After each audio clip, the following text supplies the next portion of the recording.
Ya buranakum billahil ghurur. Kamu jangan tertipu dengan kehidupan dunia.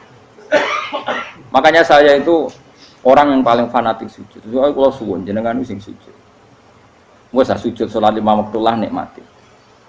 Karena sekali kamu terbiasa mensifati dunia ini penting, nanti kamu akan lupa mensifati akhirat itu penting. Dan itu awal kamu tergelincir dari ansawa isabil, dari jalan yang benar. Makanya tadi pepatahnya orang sufi apa? Anna sunyamun wa idza matu indah. Manusia itu tidur, kalau mati baru. Terus contoh kedua begini. Kenapa Allah begitu murka ketika orang tidak mengerti hak-haknya Allah? Bukan karena Allah anarkis atau keras, tidak. Memang secara akal pasti begitu. Saya sampai tak beda ini. Lihat contoh gampang-gampang saja, tak wari logika. Kalau ada orang buta lewat kemudian nabrak tembok, karena apa dia? Karena buta kan? Buta itu maknanya apa? Tidak tahu. Akibat tidak tahu, nabrak tembok. Ya kan? Karena tidak tahu nabrak tembok, karena tidak tahu terjatuh di sungai, karena tidak tahu terjatuh di jurang. Sekarang juga sama.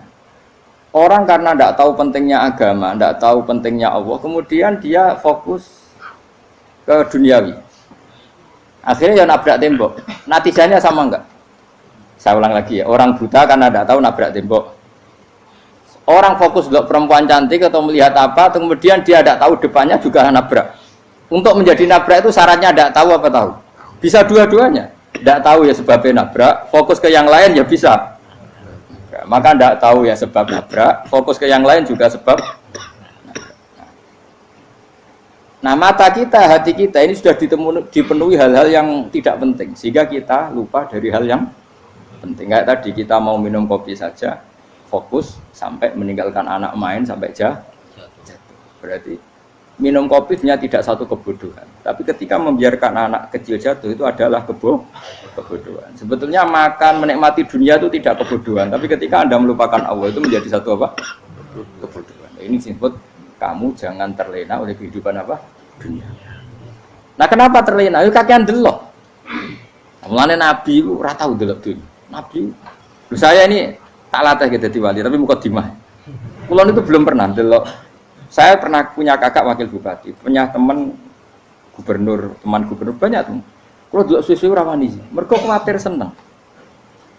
Nabi itu pernah, Nabi itu jenenge manusia pernah lewat itu.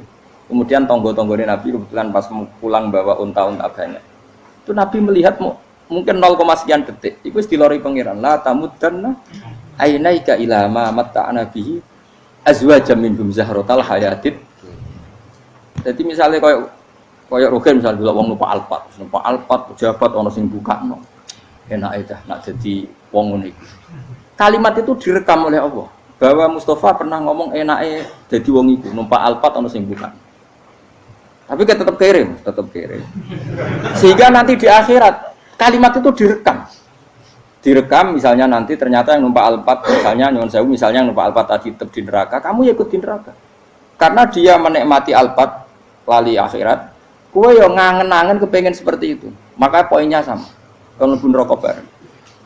Terus ada orang sujud di musola, melarat sujud. Kowe enggak pernah enake dadi wong iku. Padahal sujud itu yang menjadi orang masuk surga. Terus kowe ditakoki ning akhirat. Kowe tahu angen-angen dadi wong sujud mboten nate. Tapi kowe tahu angen-angen mewah nate. Yes, seneng ngono kira-kira gitu. Lha iku latara undal pas kowe roh ilmu yakin pas wae mlebu neraka. Iki mulane tak ajari dini kiat-kiat supaya kira mlebu. Makanya latih melihat dunia kok juga kesuwen. Misalnya di konco jadi pejabat. Kalau nanti di keluarga pejabat sampai sekarang pun saya sering punya teman. Buat nanti kalau melihat bahwa dia pejabat. Karena saya takut dosa. Saya melihat dia seorang mukmin yang sujud, yang sholat. Saya bodoh sekali kalau melihat dia pejabat. Karena itu tidak ada artinya di akhirat. Saya sampai sekarang yang saya melihat presiden orang yang mukmin, sehingga saya harus hormat. Saya melihat bupati orang yang mukmin, sehingga saya harus hormat. Melihat sampean ini wong sing mukmin, malah gue jalalan barang ini sudah mukmin plus. Jadi rasa tiga ekor tuh pinter gue jalalan. Jalalan gundul bisa gaya bisa. Gundul ora ana maknane. Oh anu gak angger wong iso maca kitab apa? Gundul. Jos lah. Jadi saya ulang lagi ya. Makanya saya itu nanti kalau sampean alim sudah kayak saya, itu pasti nggak bisa nggak kagum sama sahabat. Sahabat itu, apalagi Rasulullah ya tentu. Sahabat dulu aja yang gampang ditiru. Sayyidina Umar ketika ditusuk oleh siapa Abu Lu'lu siapa? Al-Majusi. Abu Lu'lu itu seorang Majusi. Dan Umar itu orang pendendam. Dia orang pendendam. Tapi tentu karena dia orang baik, ya pendendamnya hal-hal yang baik. Coba kalau kamu ditusuk orang itu dendam nggak? Kira-kira sebagai manusia kan dendam. Itu tanyanya begini sama yang ya taruh sekarang orang dekatnya. Yang bunuh saya tadi siapa? Oh itu Abu Lu'lu Al-Majusi, Hulamul Muhirah. Dia budaknya Muhirah. Majusi, iya ya Umar. Dia sudah mau mati. Itu ngetikan gini, sama siapa alteknya? Alhamdulillahilladzi lam yaj'al maniyati biyadi rajulin sajadalaka sajdah yuhajuni biha yaumal qiyamah. Ya Allah, terima kasih sekali ya Allah. Engkau mentakdirkan saya dibunuh oleh orang yang enggak pernah sujud. Kalau saja dia pernah sujud, maka dia berhak menuntut saya dengan sujudnya untuk masuk surga. Artinya gini, kalau dia ditusuk orang yang pernah sujud, misalnya Sayyidina Umar kok ditusuk oleh Ruhin, kemudian Umar masuk Ruhin masuk neraka, aku tetap pedih Gusti. Isowai sujudnya dia menjadikan enggak berhak masuk neraka. Artinya Umar sangat hormatnya pada sujud itu dia enggak berani. Jadi kira-kira kok Umar kok sujud kowe iku kira-kira rawani maksudno anak kowe mlebu neraka. Piye-piye di kekuatan sujud yang mempotensikan tetap dia masuk surga. Makanya dia seneng, dendamnya kesampaian. Syukurlah anak sing mateni aku ora tau sujud. Jadi tak patut nang neraka langsung bludeng ngene kira-kira gitu. Saking hormatnya ambek sing jenenge sujud. Tapi kita sekarang enggak. Rawong ning musala sujud, ya jan wong nganggur. Otak kita ini sudah PKI lah kamu. PKI halus. PKI yang tanpa kartu, paham? Makanya Allah kalau muji sujud, enggak sampean tak latih supaya baca Quran yang benar. Kayak apa Allah bikin Ka'bah? Kayak apa mulianya Ka'bah? Itu dibikin Allah untuk apa? Lil akifina wa ta'tusai warrukais sujud, dan untuk orang-orang rukuk dan sujud. Ketika Allah menurunkan rezeki di bumi dan di langit, itu perhitungannya Allah masih itu asli. Rabbana liyuqimus shalah faj'al afidatan minan nas tahwi ilaihim warzuqhum minas samar. Gusti, ben nak sujud ku kuat. Piye-piye menungso nak ramangan ra kuat. Nak is kuat diteno ku yo ben sujud. Liyuqimus shalah. Ketika Allah muji orang baik atau ibunal abidunal hamidunas saihuna satrusé arraqiunas sajid. Yang rukuk yang sujud. Karena tadi ketika nanti Anda di akhirat, kenangan terbaik Anda di dunia itu hanya sujud. Liane itu coba misalnya kene akhirat terus video disetel sih. Pas kongkoi-kongkoi ini perapatan. Bariku nglamonem disetel. Beda di pegawai negeri. Ngayal gajine sakmene, engko sakmene nggo wayo. Wan terus rekam kabeh. Oh ora sini-sini wong. Terus tokoh idola sing duwe wae sing tumpakane Alfa di sekretaris saya. Iku mbok nang utakem iku berpuluh-puluh tahun. Dan itu jumlahnya poinnya misalnya 100.000.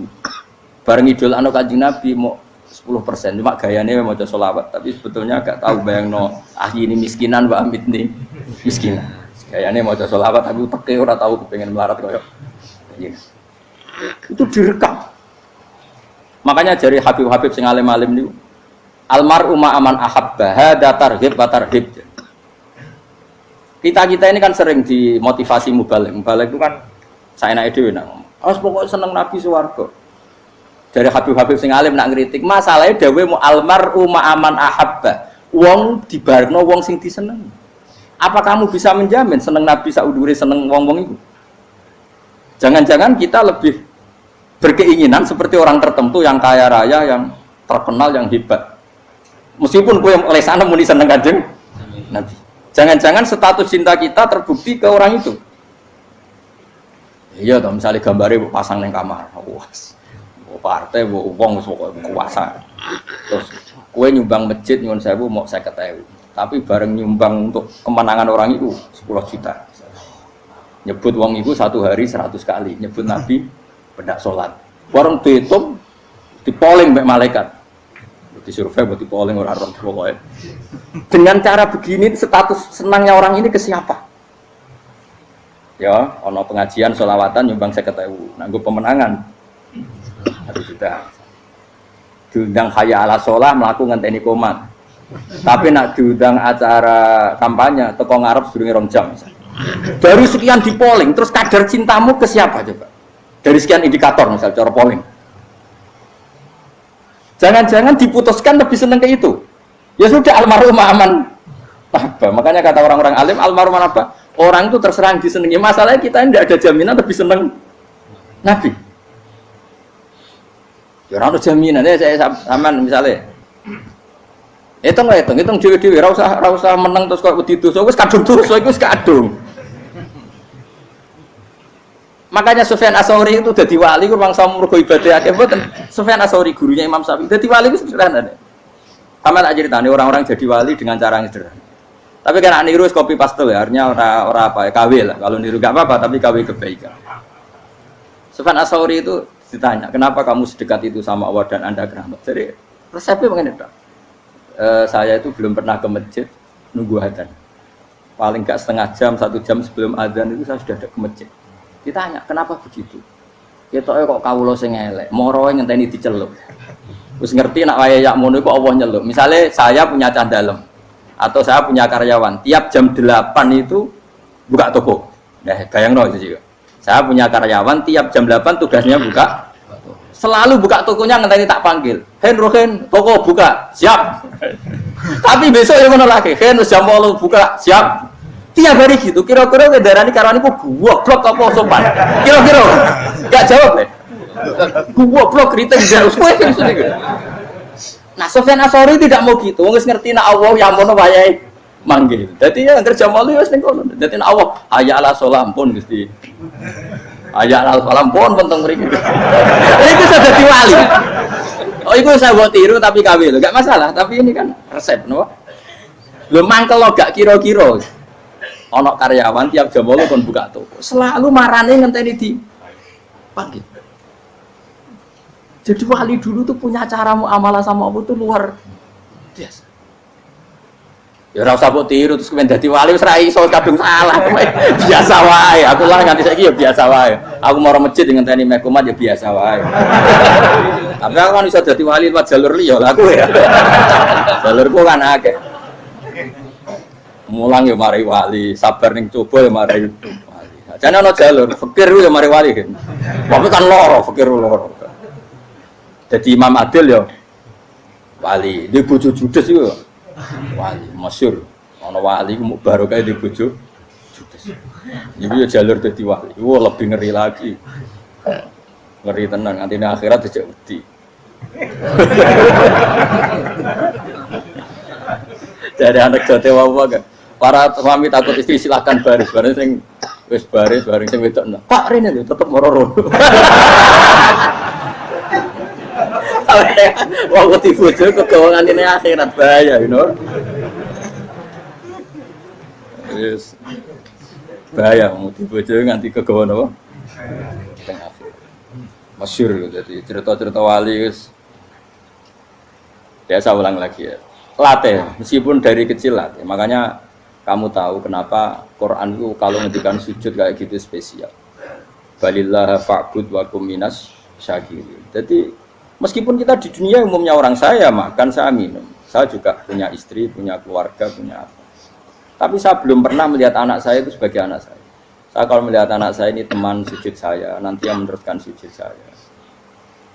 Saya tenan kulon bolak-balik ditanya istri saya dan agak-agak marah. Gus Pak, kenapa kamu hormat sama anak sampai gitu? Kalau nanti manja gimana? Kalau terlalu manja, saya bilang itu udah anak saya. Itu nanti yang meneruskan sujud saya, meneruskan rukuk saya. Saya nanti pasti mati dan saya butuh di bumi selalu ada yang sujud sama Allah. Dan itu yang paling dalam otoritas saya itu anak saya. Orang lain itu enggak dalam otoritas saya. Jika kita melihat anak itu ini penerus sujud saya, penerus rukuk saya. Kita enggak sudah duniawi sekali. Rumah tanah anak tua ben di rumah. Kapitalistik. PKI lah pikirannya yang ngono, Cina yang ngono. Wong fasek-fasek ning dalan yang ngono. Kowe nggawa jalalan ngalor itu PKI cek ngono. Jadi dulu itu kalau para nabi donga fahab li milladunka waliya yarithuni wa yarithu min ali Yakub, seorang turunan yang meneruskan tradisi sujud, tradisi. Sehingga ulama-ulama dulu kalau ndongakno anake ya min ahli sujud, wa min ahli Quran, wa min ahli sunnah napa? Enggak apa-apa kowe seneng donya gak apa-apa. Ora usah tak warai wis seneng dhisik. Paham? Dadi iki ora usah cara Gus Bak ra apa-apa. Ora usah tak arani ra apa-apa wis mbok lakoni. Makanya pulau suwun sangat. Sujud itu luar biasa. Nanti kamu di akhirat kenangan terbaik Anda di dunia adalah pernah apa? Sujud. Bayangkan kalau itu jadi orientasi Anda. Anda berpolitik, cek melok partai Gerindra, cek Golkar, cek PDI supaya jadi penyuara sujud tidak dilarang di Indonesia karena umat Islam mayoritas. Saking mayoritasnya sampai pejabat rasolat rawani. Kalau pejabat rasolat bakal dipilih. Itu berarti kamu berpolitik niat bikin satu pressure supaya standar orang benar adalah sing nopo sujud itu ya benar. Kok yang kaya kerja biar bisa beli tanah untuk masjid. Yang orang miskin ikut menopang supaya masjid itu berdiri. Semuanya orientasinya menuju apa? Sujud. Jadi tidak sujud itu harus jadi wong khusuk sing goblok terus sujud terus. Tahu-tahu negara dikuasai komunis misalnya. Terus akhirnya sujud dilarang. Termasuk menciptakan satu suasana Islami di negara ini juga berarti menciptakan keberlangsungan sujud. Karena dengan suasana Islami berarti sujud tidak dilarang bahkan dianjurkan dan sebagainya. Ini penting saya katakan karena kalau tidak diingatkan ruwet. Nabi itu pernah punya anak dalam. Anak dalam itu setelah mau boyong cara santri itu ditanya, kamu minta apa sama saya? Ya Rasulullah kasih waktu 1-2 hari mau saya pikir. Karena yang menanyakan orang yang sayyidul awalin wal akhirin setelah sekian 2 hari, minta apa kamu? Jalur Anda gak tanggung-tanggung.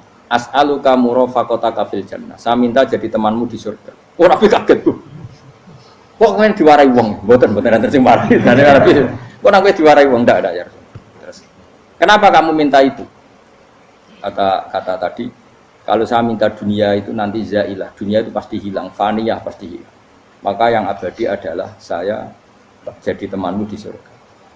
Tapi apa kata Rasulullah Jabe? Fa'inni ala nafsika bikasrotis sujud. Ya sudah kamu bantu saya, kamu memperbanyak sujud. Kayak apa? Nabi pun mintanya fa'inni ala nafsika bikasrotis sujud. Saya bantu untuk menolong diri kamu memperbanyak apa? Sujud. Makanya di pertama surat turun itu ada wasjud.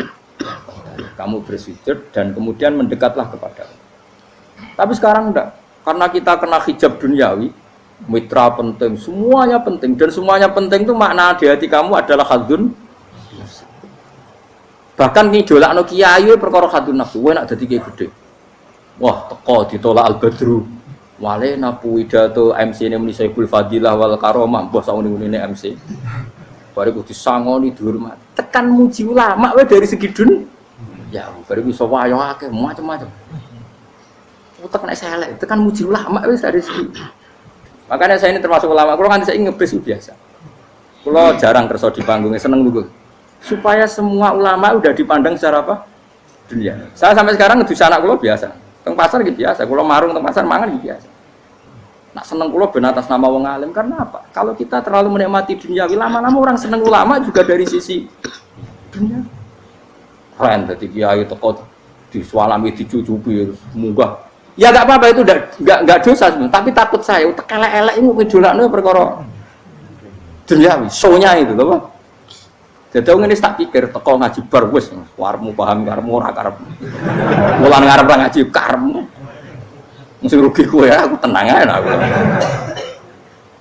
Ben orang itu latihan ikhlas, napa? Latihan. Kalau kadang gitu protes be tiang-tiang. Gus, jenengan sekali-kali nak tidak tak derekno kok umum. Aku tuh tidak mengharamkan itu, meneh kula dereng tuwa.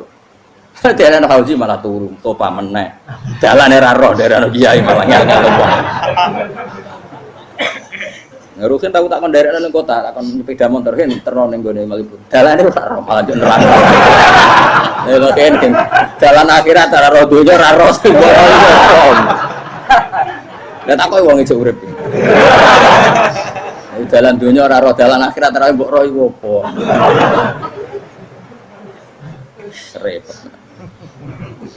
Jadi kenapa saya ndak mau, bukannya menolak. Saya senang kalau kiai-kiai terhormat, senang sekali.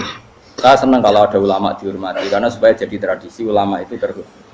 Tapi jangan semua ulama mau dihormati. Nanti lama-lama jadi siklus. tekan mencintai kiai saja karena fasilitas.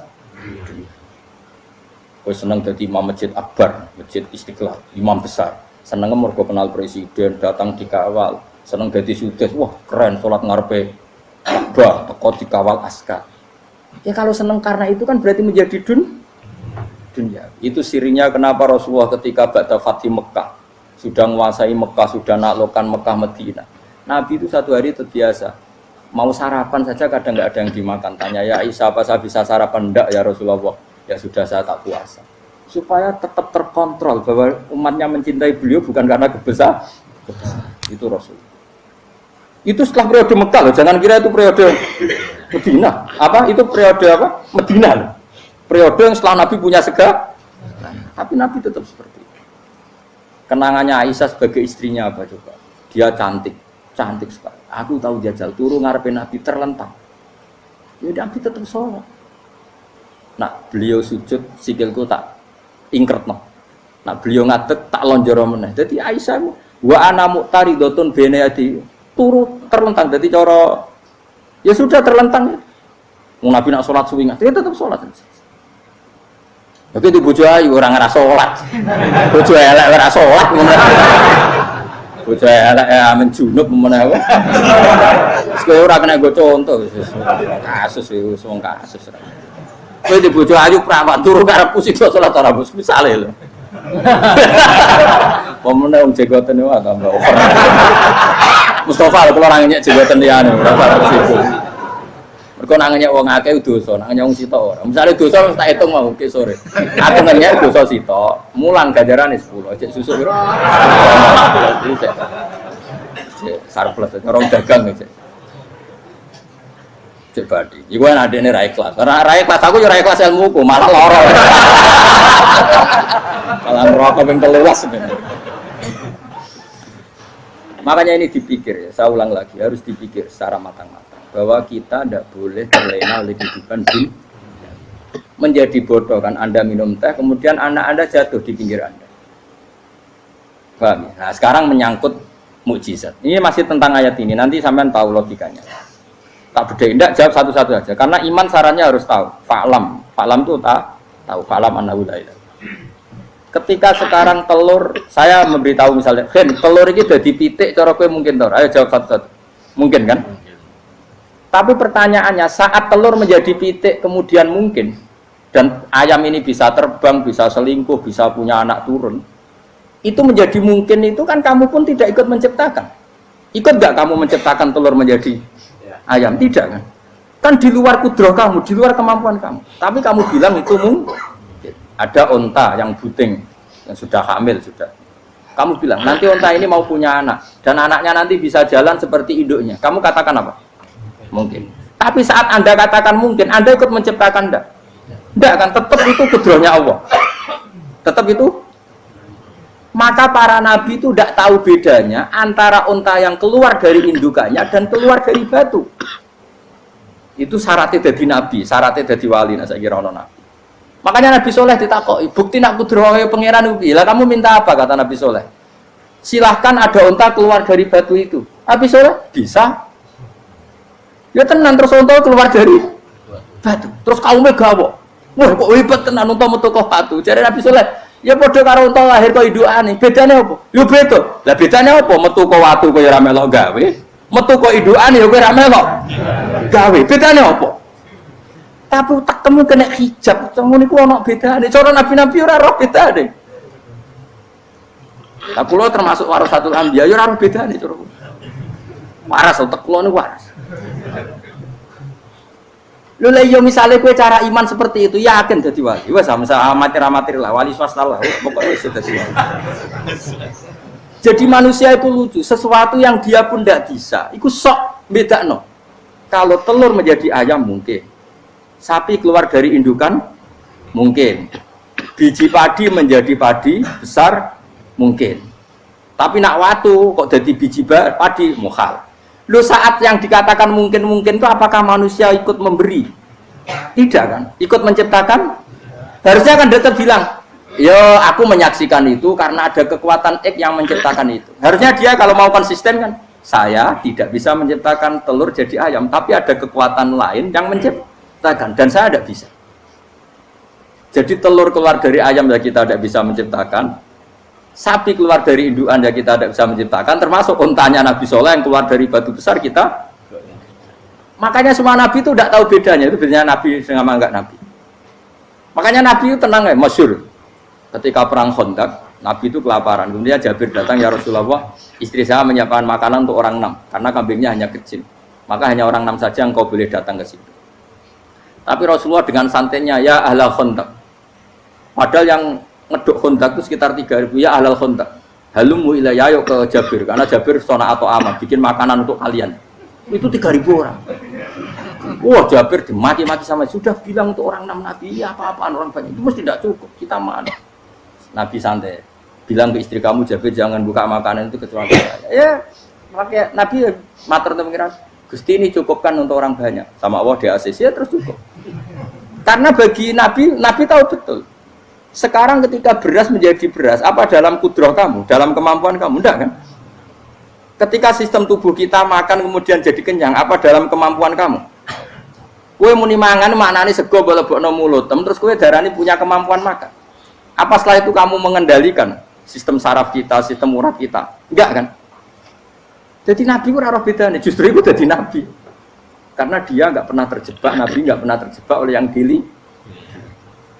Makanya cara pangeran wa ma min dabatin fil ardi wala ta'iri yatiru bi janahihi illa umamun amsalukum. Ketika orang kafir minta bukti kudrohe Allah iku apa? Kanjeng Nabi didono manuk. Lah manuk terbang bukti kudrohe Allah. Ya biasa manuk terbang, wis suwe nak manuk terbang. Bukti kudrohe ning ndi?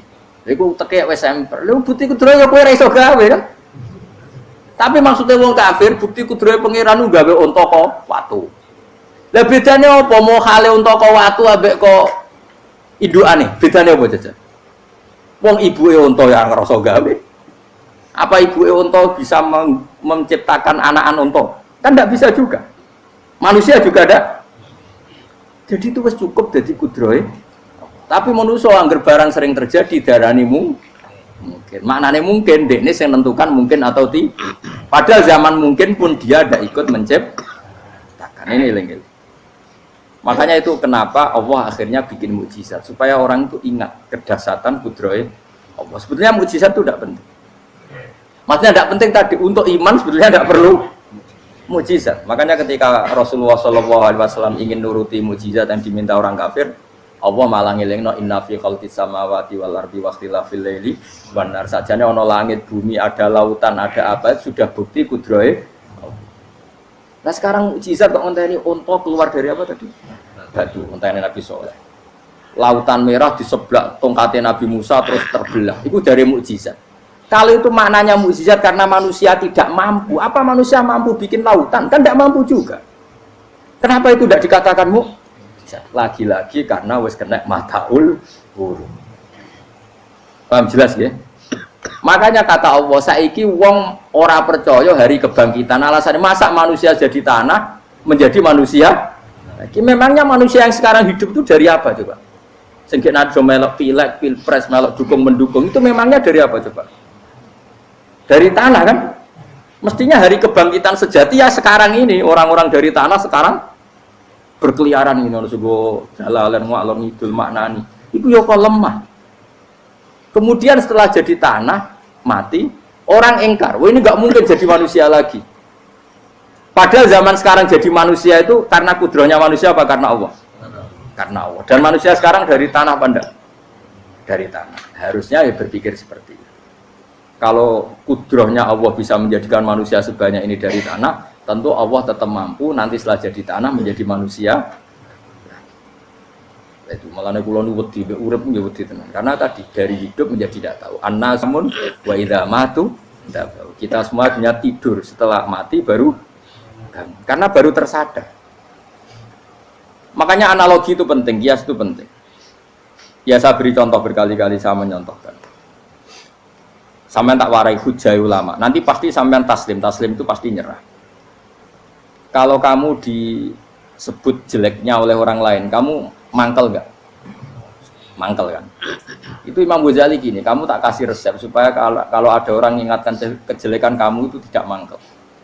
Apa itu resepnya? Misalnya gini, di baju saya ini, inna fi thawbika akroban wahayatan. Di baju kamu itu ada kalajengking yang berbisa atau ada ular yang berbisa. Ada orang mengingatkan itu. Kamu terima kasih apa enggak? Terima kasih. Karena ada sesuatu yang bahaya di diri kamu, diingatkan, dan karena diingatkan itu Anda terus bisa menghilangkan sesuatu yang bahaya tadi. Sekarang kamu punya sifat hasud, sifat dengki, sifat riya, sifat-sifat yang buruk. Itu sesuatu yang mencelakakan kamu di akhirat. Kemudian ada orang mengingatkan itu, harusnya kan kamu matur nuwun karena sifat yang buruk kamu diingatkan, kemudian kamu berusaha Wong diingatkan ada kalajengking yang hanya madorot di badan kamu saja kamu terima kasih. Ini diingatkan ada hasud dengki yang madorotnya dunia akhir, kamu tidak terima kasih. Jadi itu ulama dulu. Jadi kalau bikin hujah itu gampang sekali. Sehingga ulama dulu kalau berdebat kemudian diingatkan temannya, kalau dia salah misalnya, itu ya tenang saja. Karena mereka cukup punya akal, punya analogi untuk nganggap itu biasa. Kayak diingatkan ada kalajengking di tubuh kamu. Kamu matur nuwun enggak sama ingatkan? Tadi saya ngaji sore, ngaji di sini cerita. Kila itu Imam Ahmad. Itu mudah mereka iman sama Allah dan Rasul. Maka yu'minu billahi wal yaumil akhir falyukrim apa? Jaru. Kalau kamu iman sama Allah dan Rasul maka muliakan tetangga. Itu ada seorang ulama dipanggil tetangganya, ayo ke rumah saya. Setelah sampai, dah pulang saya tidak jadi butuh. Sampai di rumahnya dipanggil lagi. Ke situ lagi, dah pulang lagi saya sampai 3 kali. Itu si ulamanya senyum-senyum santai. Ketika pemuda tadi insaf dan minta maaf, kenapa Pak Ulama kamu kok tenang saja? Jawabannya enggak. Kata Rasulullah, saya disuruh hormat tetangga. Saya senang sekali bisa melakukan perintah Rasulullah. Jadi saya nurut kamu itu tidak ada urusannya dengan kamu karena perintahnya Rasulullah. Nangis pemuda tadi. Kalau kita kan enggak, gengsi dong, giambar. Ini kan kita gayanya mulai sunnah Rasul, tapi uteknya itu jihadun nafsi. Nah kalau kamu sudah gitu, tak daftar udah wali, mbok KPU-nya oleh nyetujui mbok kapan roh nanti. Daftar. Saya ulang lagi, jadi kamu harus terbiasa dengan kias yang diajarkan Quran ya. Jadi ketika bibijian jadi pohon besar, itu pun kamu katakan mungkin. Padahal ketika kamu katakan mungkin, kamu pun tidak ikut menumbuhkan bibijian jadi pohon asam yang besar. Itu menunjukkan kudrohnya Allah. Artinya sebetulnya kamu hidup semuanya itu hanya menyaksikan kudrohnya Allah tanpa kamu memberi kontribusi. Kenapa kamu yang menentukan mohal dan tidak mau? Harusnya mau taslim menyerahkan diri nak kabeh mau nyekseni kekuasaane Allah. Itu sing dimaksud Quran apa ya tanazzalul amru bainahunna lita'lamu annallaha ala kulli syai'in qadir wa annallaha qad ahata bi kulli syai'in ilma. Alam raya dibikin variasi kayak gini mau tujuannya Allah supaya kalian menyaksikan kemampuannya.